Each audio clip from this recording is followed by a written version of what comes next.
ज़िंदगी आपका इम्तिहान लेती है, मुसीबतें चारों तरफ से आती हैं। तो दिवाली बीती ही थी कि 2 दिन बाद में चाचा का एक्सीडेंट हो गया। चाचा का एक्सीडेंट हुआ और इधर चीकू भी बीमार। चाचा इन सबको सँभालते थे क्योंकि घर से दूर है ये जगह जहाँ पे गायों को और इनको चीकू को, कालू, वनीला, लूसी को रखा था मैंने, क्योंकि मेरे पास और कोई जगह नहीं थी। मैंने इतने सारे घर बदल लिए इन लोगों की वजह से, मगर मुझे ऐसा कोई भी घर नहीं मिला जहाँ बाहर मैं इनको बिठा सकूँ और अंदर शेरू आराम से रह सके, और ऐसी भी जगह नहीं मिली जहाँ अंदर भी बिठाने की इनको जगह होए। तो इस तरह से इसके ये जो घाव हुए थे इनके लिए मैंने कल सभी से बात कर ली, कोई आने को तैयार नहीं हुए। और इससे पहले जो दवाई मुझे बताई हुई थी वो मैं इसको लगा रही थी और दवाइयाँ दे रही थी, जिसके कारण ये चल फिर पा रहा था और खा पी रहा था। तो इससे उम्मीद थी कि ये ठीक हो जाएगा और उम्मीद पे ही दुनिया कायम है। मगर इसने जब हमने ये तेल लगाया तारपीन का कि कीड़े ना पड़ जाए, तो इसने अपने आप को रगड़ लिया ज़मीन पे। और इधर ये चिंटी है जो प्रेग्नेंट है, तो छोटी सी चिंटी हमारी प्रेग्नेंट है, और इधर कालू इस गुफा में सो रहा है। और ये चिंटी के लिए जगह बनाई हुई थी चिंटी ने, पिंकी को सब चिंटी कहते हैं इसीलिए। तो कभी कभी डॉक्टर ना होना भी बहुत बड़ी टेंशन का विषय हो जाता है। हम जो आम लोग हैं रोटियां खिला सकते हैं, मतलब खाना खिला सकते हैं, इनको बैठने की जगह दे सकते हैं, जिनमें थोड़ा बहुत प्रेम है, दया है, करुणा है, वो लोग ये तो कर सकते हैं। मगर डॉक्टर नहीं होने की वजह से इनका इलाज नहीं कर सकते जब ज़रूरत पड़ती है तब, और जो बताते हैं उसके हिसाब से इलाज करते हैं। तो कभी कभी कुछ कमी रह जाती है, और शायद यही कमी चीकू के लिए रह गई थी। अब ये देखिए कि ये सब तो खा पी मज़े से रहे थे, मगर चीकू ने आज खाना भी छोड़ दिया और पानी पी रहा था, दूध पी रहा था, मतलब रोटी नहीं खा रहा था। तो फिर जब सूर्य प्रकाश आए इसे देखने के लिए, एक्चुअल में कुछ समझ में ये नहीं आता है कि जिनको आता है उनके पास समय नहीं होता, और जब समय होता है तब इसका समय निकल चुका होता है। तो आज इसका अभी ये ट्रीटमेंट कर रहे हैं, ग्लूकोज चढ़ाया, इंजेक्शन लगाए, इसका घाव साफ़ किए, दवाइयाँ लगा दी। तो अभी ये आराम कर रहा है, और चलो मैं घर आ गई, कल सुबह तक ठीक हो जाएगा।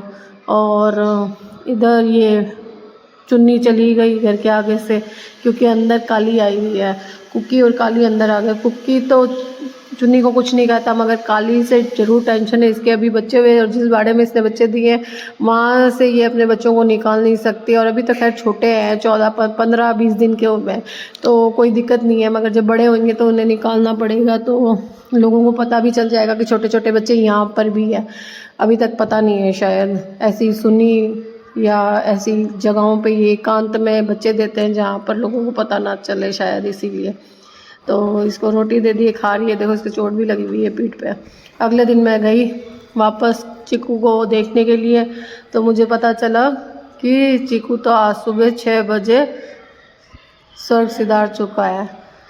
हाँ, बड़ा दुख हुआ ये सुन कर के, क्योंकि हम सिर्फ कोशिश कर सकते हैं, जन्म और मृत्यु तो हमारे हाथ में है नहीं, और जन्म और मृत्यु भी हाथ में नहीं है। मगर मैं जिन लोगों से इसे बचा के लाई उनकी क्रूरता से तो इसे बचा के लिए आई, और ये जी भी गया काफ़ी टाइम तक, है ना। आराम से इसने जीवन जिया है, स्वस्थ जीवन जिया है। मगर इसके साथियों ने ही, मतलब जो बाहर दूसरे कुत्ते थे, उन्होंने इसके ऊपर हमला करके उसका कान पूरा इतना ख़राब कर दिया कि 1-2 दिन में ही उसकी तबीयत इतनी ज़्यादा ख़राब हो गई। और थोड़ी सी लेट डॉक्टरी सेवा मिलने के कारण भी थोड़ी सी ये भी दिक्कत हो गई, क्योंकि हमें आसानी से डॉक्टर भी तो नहीं मिलते हैं ना इनकी सेवा करने के लिए। फिर जब गड्ढा खोदा गया तो दुख हुआ कि शायद कमी मेरी ही थी। अब नमक डाल दो। मैं डॉक्टर नहीं थी, या इसका जीवन इतना था, पता नहीं।